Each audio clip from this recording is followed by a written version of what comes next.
জাতীয়তাবাদী দল মানে বিএনপি আপনাদেরকে বলছি ময়দান থেকে আওয়ামী লীগের সরাইয়া এখন আপনাদেরকে সরানোর একটা পায়তারা চলতেছে, বিভিন্ন ষড়যন্ত্র চলতেছে আপনাদেরকে বিতর্কিত করার জন্য।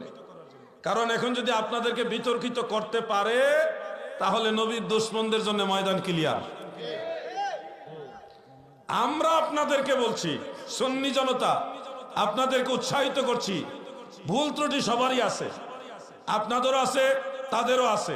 আপনারা এই দেশ বাঁচাইবার জন্য বৃহৎ স্বার্থে আপনারা একটু সুদূর প্রসারী চিন্তা নিয়ে সামনে আগান, নাইলে কিন্তু সামনের দিনগুলি আপনাদের জন্য ভালো হবে না। আমি কেন বলতেছি, কোন প্রেক্ষাপটে বলতেছি আপনাদের লিডাররাও জানে। আপনারা ঐক্যবদ্ধ হইতে হবে, আমরা আপনাদের সহযোগিতা করবো ইনশাআল্লাহ। এই জন্যে বিএনপির যারা আছেন বিভিন্ন অঙ্গ সংগঠনে আপনাদেরকে একটু রাজনৈতিক আলোচনাই করলাম, 2 মিনিট করলাম, দেশের জন্যই করলাম। আপনাদেরকে অনুরোধ করতেছি এই দেশ বাঁচাইবার জন্য আপনাদের সবার ঐক্যবদ্ধ হওয়া লাগবে। অনেক কিছুই আপনারা জানেন, সবকিছু ওয়াজ মাহফিলে বলার জিনিস না। আমি আজকে এখানে কেন বলতেছি আপনাদের পাইসি বিদায় বলছি। আমাদের তো বিপ্লব ভাই তো ব্যস্ততার কারণে চলে গেছে, ভাই থাকলে আরো সুন্দর হইতো।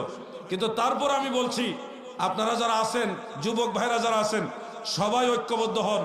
সামনে আবার আপনাদেরকে একবার হয়তো ময়দানে নামা লাগতে, আমরা আপনাদের সাথে অবশ্যই সহযোগিতার হাত বাড়াবো, কিন্তু এই দেশ বাঁচাইতে হবে, নাইলে এই দেশে কঠিন পরিস্থিতি হবে। এই দেশে সুন্নিদের উপরে অলরেডি প্রায় 30 থেকে 35টা মাজার, দরবার, খানকা ভাঙচুর করেছে, অগ্নি সংযোগ করেছে, লুটপাট করেছে।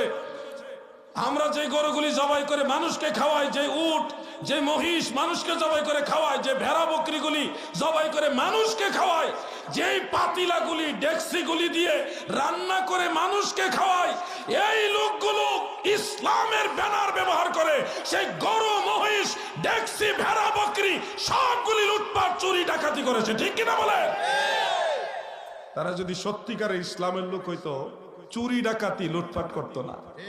আজ পর্যন্ত আপনারা বলেন কোন সুন্নি মুসলমান কোথাও লুটপাট করছে? আমরা দলিলের